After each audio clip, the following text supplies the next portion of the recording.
बजे के आसपास आज बीजेपी प्रेस कॉन्फ्रेंस करने वाली है। यानी नीतीश कुमार क्या कहते हैं नहीं कहते, बीजेपी सामने आएगी और बताएगी कि उनका पक्ष क्या है। दूसरी तरफ जिस ऑडियो टेप का जिक्र हिमांशु भी कर रहे थे उस पर भी लौटेंगे। हिमांशु, जल्दी से देखिए, ऑडियो टेप के बारे में क्या हम ये उम्मीद करें कि जेडीयू की तरफ से कुछ पीसी हो सकती है? ऑडियो टेप जो कहा जा रहा है वो दिखाया जा सकता है, क्या है वैसे ऑडियो टेप वाला कहानी? क्योंकि 1:30 बजे बीजेपी तो पीसी करेगी और बीजेपी अपनी तरफ से बताएगी कि नीतीश ने क्या किया है, नीतीश का ये फैसला वो किस तरह से देखते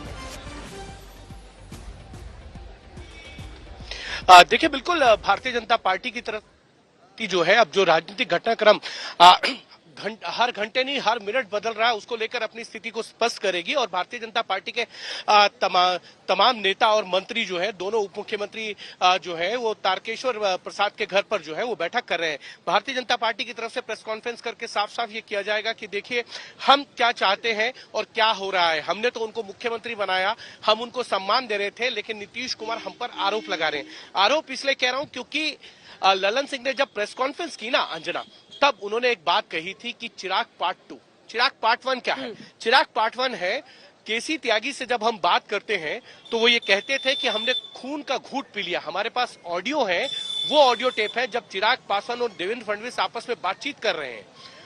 बातचीत क्या हो रही है कि आप जो है भारतीय जनता जेडीयू के खिलाफ जो है वो अपने उम्मीदवार उतारिए, भारतीय जनता पार्टी सपोर्ट करेगी। उन्होंने कहा कि हमारे पास पूरे प्रूफ है इस चीज के।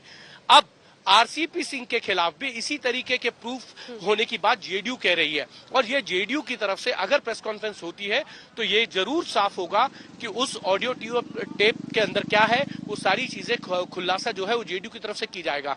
क्योंकि कल भी मेरी जेडीयू के एक बड़े नेता से बात हो रही थी, उन्होंने कहा हमारे पास पुख्ता सबूत है, हम बिना सबूतों के कोई बात नहीं करते हैं, और इसीलिए कह रहे हैं कि ये चिराग पार्ट 2 है।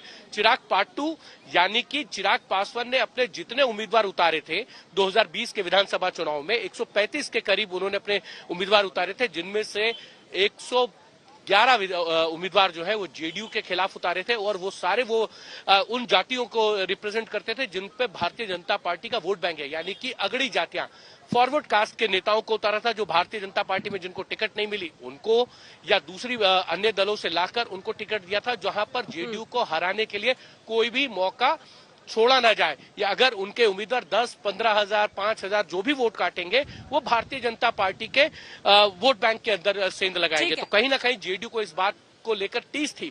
लेकिन जब आरसीपी सिंह का मामला सामने आता है तो जेडीयू इस चीज को लेकर अब चुप नहीं बैठ रहा है, और जेडीयू की तरफ से ये बात भारतीय जनता पार्टी के तमाम नेताओं को कह दी गई है कि आरसीपी सिंह को लेकर आप जो खेल खेल रहे थे वो खेल अब समाप्त हो गया है, हमको सब कुछ पता चल गया है। और इसीलिए आप देखिए कि ललन सिंह ने मोर्चा संभाला और उन्होंने सीधा सीधा भारतीय जनता पार्टी की तरफ लौटेंगे। बड़ी खबर जैसे आती है अपने दर्शकों को भी बताएंगे, लेकिन एक बार चूंकि पटना से ये कवरेज हमारे दर्शक देख रहे हैं, उनको पूरा फसाना समझा देते हैं। देखिए, बिहार की धरती में राजनीति की जितनी चटक जानकारी लोगों को रहती है, जितनी चर्चा एनालिसिस वो करते हैं, वो एक्सपर्ट्स के लिए भी मुश्किल होता है। लेकिन दूसरी तरफ अगर आप देखेंगे तो बयानों का जो यहाँ पर दौर चलता है, आरसीपी सिंह क्या कहते हैं कि नीतीश कुमार डूबता जहाज है। चिराग पासवान को जैसे ही मौका मिला कि चिराग पार्ट 2 करने की कोशिश कर रहे, चिराग पासवान कहते हैं ना बाढ़, ना सुखाड़, ना गरीबी, ना बेरोजगारी, यहाँ पर बात होती है तो बस ये कि कैसे बचेगी नीतीश कुमार की कुर्सी।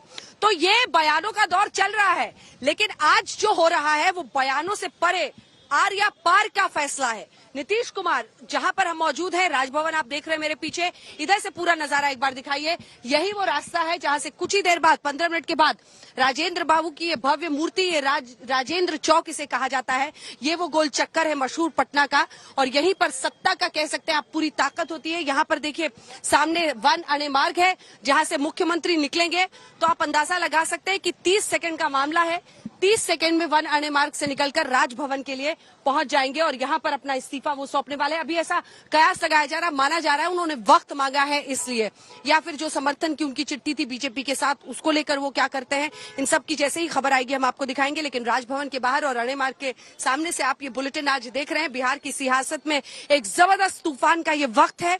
डूबता हुआ जहाज नीतीश कुमार है या फिर एनडीए है, ये दिलचस्प इसलिए भी हो जाता है क्योंकि बीजेपी का रिएक्शन देखिए।